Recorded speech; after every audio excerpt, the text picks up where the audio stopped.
Good morning, sir. Good morning, everyone. We are the Group 8. So, last meeting is we tackled all about the topic 7.1, which is entitled Addressing Challenges in Governance, Financial Management, and Leadership.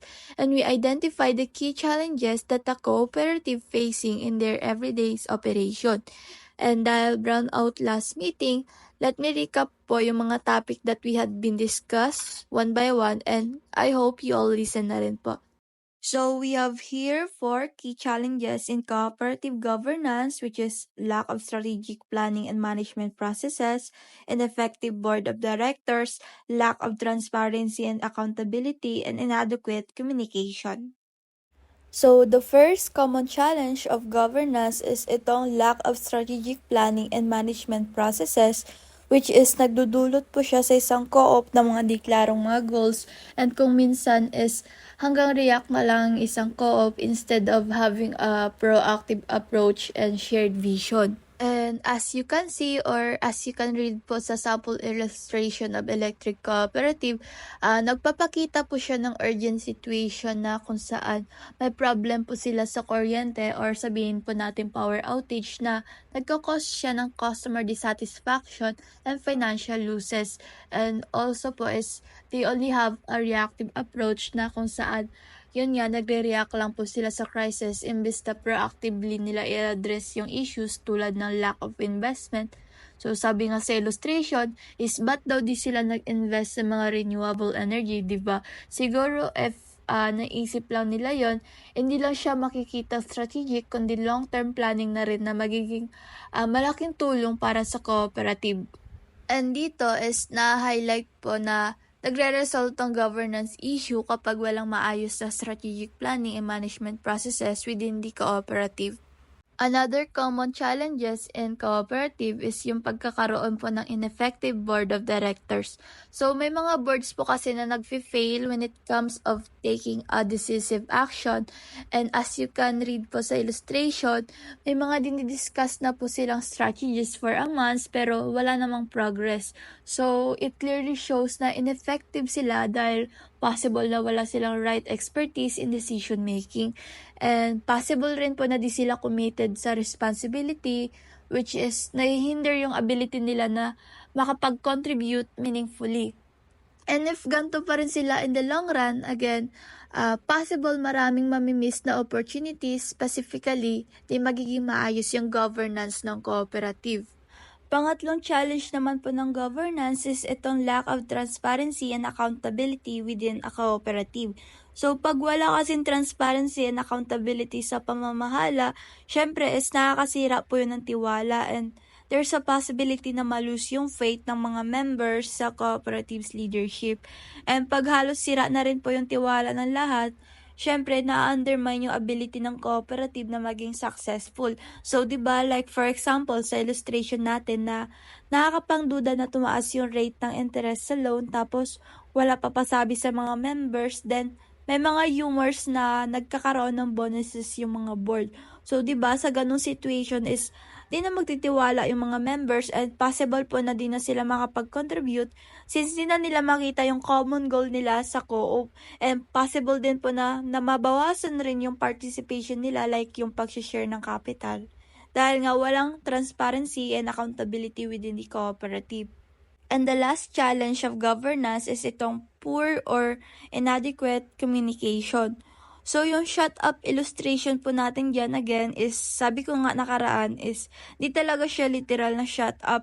So, it's all about sa mga open and diverse insight na nadi-disregard or na-ignore lang po. So, yun, di maiwasan yung mga ganun, lalo na sa mga decision-making processes if may mga perspective na di ganun nagustuhan, di ba? Tapos mukhang makakatulong naman.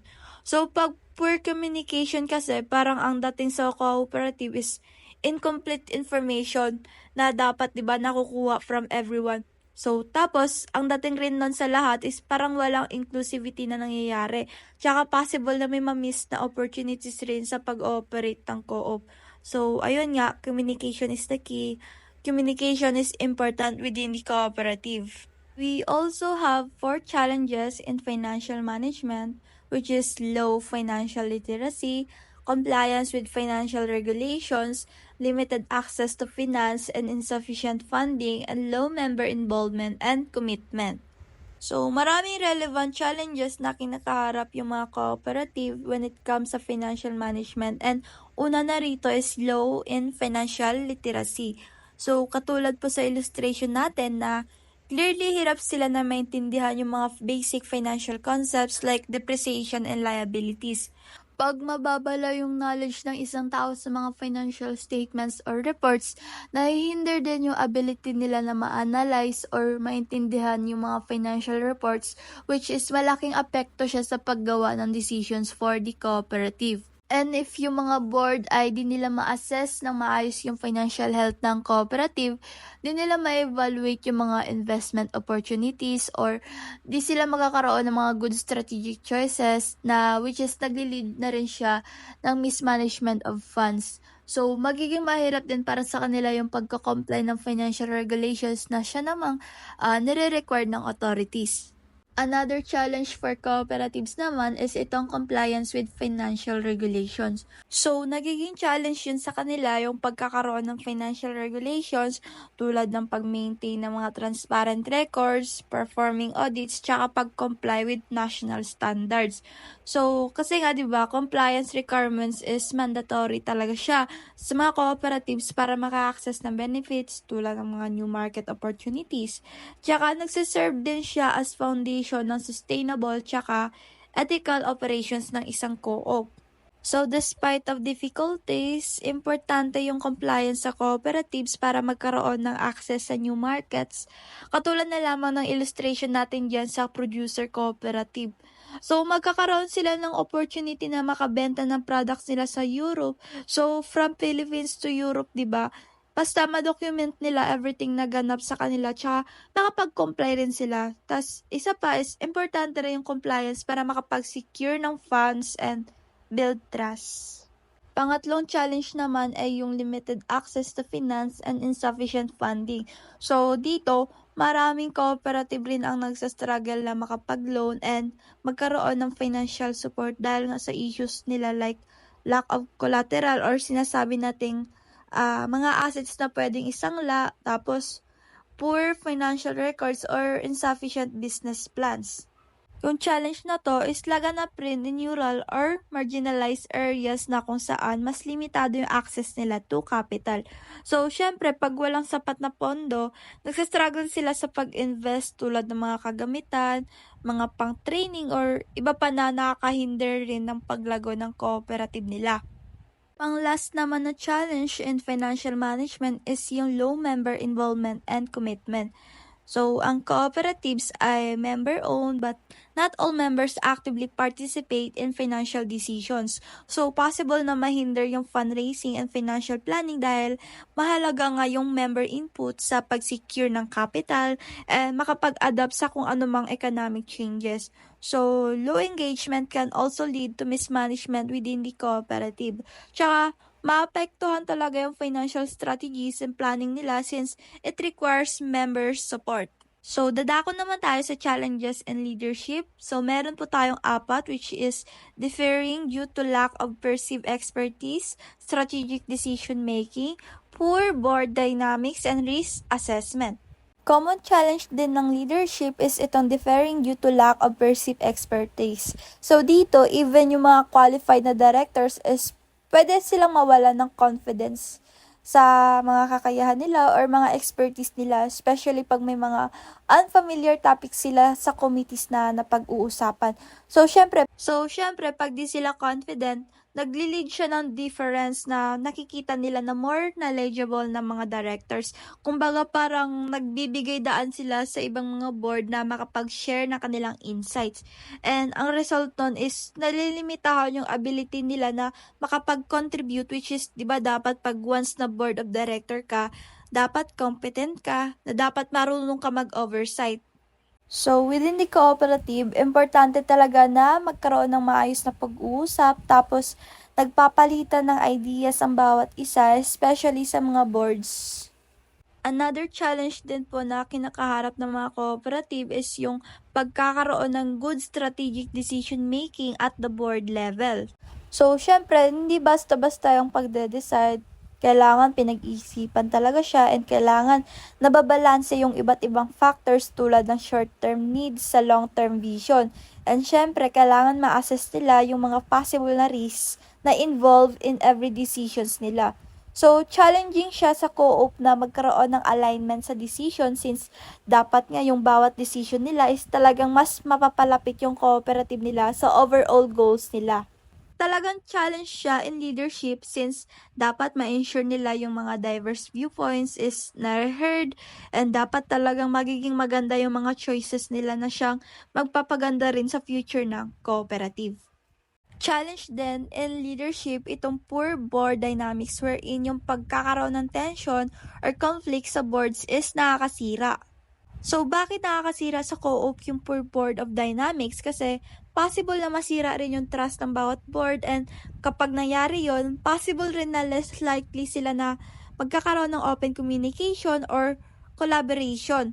Tapos possible rin na maapektuhan yung reputation ng co-op pag nalaman nila na ganito pala, nagkakagulo-gulo pala. And last challenge of leadership is itong risk management. So, nagiging challenge din itong effective risk management since napakalaking responsibilidad to sa mga boards. So, challenging para sa mga boards na maprotektahan yung overall well-being ng co-op sa mga malawakang threats na pwedeng maapektuhan yung finance, yung operation ng co-op, and even yung reputation ng cooperative. So, pag nag-fail yung boards na ma-manage yung mga possible na risks, mabibigat na consequence ang mangyayari and possible din na di na rin magtagal in the long run ang cooperative. Lack of strategic planning and management. To address these challenges, cooperatives should first ensure a clear actionable roadmap with defined objectives or responsibilities. So dapat yung cooperatives meron silang plano o pagpaplano na gawin para mas maging maayos ang pagpapatakbo ng isang kooperatiba. Dapat sa plano na yon nakalagay yung mga objectives, responsibilities at mga action na dapat gawin para maging effective and efficient ang isang cooperatives. Second, regularly track progress. Adjust goals as needed. Ito ay makakatulong sa kooperatiba para makita o malaman kung tama ba yung mga actions na ginagawa nila at kung may mga pagbabago na kailangan gawin sa isang cooperatives. Sa ganitong paraan, nakakapag-adjust sila at nakakayanan ang mga challenges na dulot ng kakulangan sa strategic planning and management. And keep communication transparent para magkaroon ng trust ang mga members at dahil dito, magkakaroon sila ng interest na makikooperate sa mga activities na makakatulong sa tuloy-tuloy na success ng cooperatives. Para sa mga kooperatiba, engaging stakeholders and fostering accountability is like a building a strong foundation.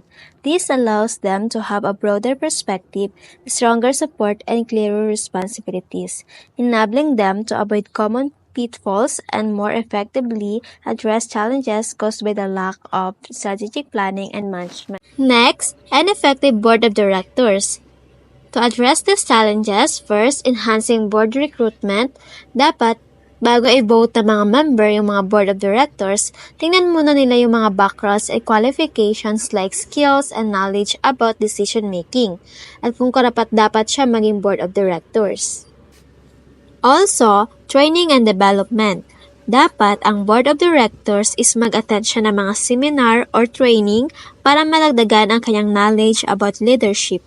And dapat yung pipiliin ng mga member na maging board of director ay dapat accountable ito sa kanyang mga action and responsibilities. Lack of transparency and accountability. A lack of transparency and accountability in decision-making and financial reporting can harm trust within a cooperative. Kapag hindi malinaw kung paano ginagamit ang pera ng kooperatiba o kung paano magdesisyon ang mga leader, nawawala ang tiwala ng mga member. To address these challenges, first, cooperatives should implement clear reporting standards para maintindihan ng lahat ng mga member kung saan napupunta ang pera or kung saan ginastos ng kooperatiba. Dapat may malinaw na report ang mga leader ng cooperative or kapag may mga meeting, dapat na-explain kung saan napunta o nagastos ang pera. Second, regular audits. For cooperatives, a regular audit is like a health check for their finance. It ensures that records are clear para makita or malaman ng lahat ng member kung saan napupunta ang pera ng kooperatiba, para masigurado na ginagamit ng tama ang pera at walang nawawala, or kung nakarecord ba ang lahat ng transaction. And ensure open communication channels. So, dapat kapag nagtanong ang mga members about kung saan ginastos or napunta ang pera ng cooperatives, dapat masagot ito ng mga leaders ng cooperatives or kung sino man naka-assign sa pag-record ng mga inflow or outflow ng isang cooperatives. These three things are important for cooperative because they foster transparency, accountability, and trust between the leaders and members. Next, inadequate communication. When communication is poor in cooperative, it can lead to confusion and disagreements. To fix this, cooperatives should first establish clear communication channels. So, dapat clear yung communication between cooperative leaders and members sa actual meeting or virtual meetings man yan, para masigurado na naiintindihan ng mga members yung mga information regarding cooperatives. Also, encourage feedback. Ginagamit ang feedback para malaman yung mga suggestions and concern ng mga members. Example, may problem sa isang kooperatiba. So, hindi lang naman kaya ng mga leader na solusyonan nang walang tulong ng mga members. Although, yung ibang leader kaya naman nila, pero mas madali masolusyonan ang problem ng isang cooperative, kailangan nila ng mga feedback or suggestions na nagagaling sa mga members. And provide regular updates para mapanatili na informed or updated ang members sa mga nangyayari within cooperative, kung may kinikita pa ba or nalulugi na. By doing these things, the cooperative can become stronger and more successful. Low financial literacy. Low financial literacy makes a lack understanding about financial concepts, tools, and practices. This can make it difficult for individuals or cooperatives to manage their money effectively. To address the challenges of low financial literacy in cooperatives, first, offer or participate in financial education and training programs. This program could include workshops, seminars, or online courses covering topics like budgeting, saving, investing, and debt management. So, dapat ang cooperative magkaroon sila ng program or training na nakatulong sa members about financial matter. Then, measure the impact of these programs. This ensures they are effective and make a real difference in improving financial literacy. And seek advice, a financial advisor or someone with strong financial experience. This provides valuable guidance and support to help cooperatives make informed financial decisions. So, by taking these steps, cooperative can empower their board of members and leaders with financial knowledge. So, malagdagan ang kaalaman ng both members and leaders kung paano ma-manage ng tama ang pera ng cooperative. Compliance with financial regulations. So, compliance with financial regulations present challenges for cooperative, as they need to adhere to national standards, conduct audits, and maintain transparent financial records. So, how to address these challenges? First, stay informed about new regulations. So, dapat laging updated ang cooperative sa pagbabago ng mga financial regulations. Maintain proper records. So, dapat accurate and complete ang financial records ng isang cooperatives. And establish a strong internal control system. A well-established internal control system prevents error, ensures regulatory compliance, and strengthens trust in the cooperative. This reaction is not only crucial for transparency and accountability, but also essential for compliance with regulations and avoiding penalties. Next, limited access to finance and inefficient funding. To avoid these challenges, seeking government grants, particularly from organizations like CDA or Cooperative Development Authority. Ang mga grant ay parang tulong na it's either cash or equipment na ibinibigay ng mga government para sa mga cooperative. Ang pera na ito ay makakatulong sa mga kooperatiba para bumili ng mga equipment na kailangan nila, tulad ng mga bagong machine or mga kagamitan na kinakailangan nila sa day-to-day operation. Makakatulong din ang mga grant para magkaroon ng training ang mga member ng cooperative para madagdagan yung mga knowledge nila sa kanilang trabaho. And the most important, makakatulong ang mga grant para lumago ang cooperatives at mapabuti ang kanilang negosyo. Low member involvement and commitment. Low member involvement and commitment can hinder a cooperative's ability to make decisions, secure funding, and implement necessary changes. To address these challenges, first, empowering members through education and training sessions. Through educational programs, mas naintindihan at nadadagan ang mga dapat malaman ng kanilang mga members. And also, through providing training sessions sa mga members, hindi lang kaalaman ang nahasa, pati na rin yung mga skills na meron sila. Mas malalaman nila kung saan nga ba sila magaling. With the help of training sessions and educational programs, member can participate actively sa mga discussions and can understand the concept of finance and cooperative. Fostering a culture of transparency and open communication. Para mas maging active ang mga members ng cooperative, kailangan maging comfortable ang mga members para mag-share ng kanilang mga opinion. Dapat pakinggan ang bawat member sa pag-share ng kanilang mga ideya tungkol kung paano gamitin ang pera ng cooperatives. These strategies are important for cooperative because they empower members to participate actively in financial decision-making, leading to stronger financial management and overall growth. Differing due to lack of perceived expertise. Some of the boards in cooperatives sometimes feel like they lack necessary knowledge, skills, or even experiences. Ilan lang ito sa mga challenges na kung saan hanggang ngayon kinakaharap pa din ng isang kooperatiba. When it comes to a certain meetings na nagaganap, hindi maiwasan ng isang board na hindi gaanong maintindihan sa pinag-uusapan, especially those areas na hindi naman sila ganon ka-familiar. Since the Board of Cooperative fosters respect and trust to their co-members, mas magiging comfortable sila na mag-ask ng questions to understand the unfamiliar areas. UPS or United Parcel Services Company example shows how open communication and mutual respect can help address challenges in a cooperative. This approach encourages a free flow of ideas and leads to better decisions. Strategic decision making. One of the strategies that a cooperative utilizes is to provide training and educational programs. Second, transparency and open communication. This allows them to contribute to decision-making processes of their cooperatives. 4. Board dynamics.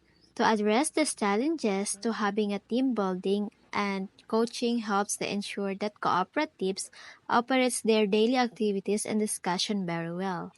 It's really important na magkaroon ng team building sa isang kooperatiba, since the members are communicating and working better together. Everybody wants a friendly work environment na kung saan komportable sila na makisalamuha sa ibang members ng kooperatiba. This actually improves the communication between one another. Second, promote inclusivity, which assign a member to present his or her views during discussions. This helps ensure that their every perspective is being heard by the boards. Or sa madaling sabi, yung mga members na nagbibigay ng kanilang views towards the discussion ay nafe-feel nila na included sila sa usapan or hindi nila nafe-feel na ma-leave out sa meeting. And conducting conflict resolution training para mas maintindihan ng kanilang members yung mga causes and factors kung bakit nagkaroon ng alitan o hindi pagkakaintindihan sa loob ng isang kooperatiba. This implementation leads to a well-informed decision-making and mas mahandle nila ng maayos yung away at alitan. And last, risk assessment. Risk assessment is important for cooperative because it helps them to identify potential problem and plan way to avoid or reduce them. It's like being prepared for anything that could go wrong so the cooperative can keep growing and succeeding. At importante sa isang cooperatives na i-address ang lahat ng mga challenges na kanilang kinakaharap para sa tuloy-tuloy na success ng kanilang cooperative.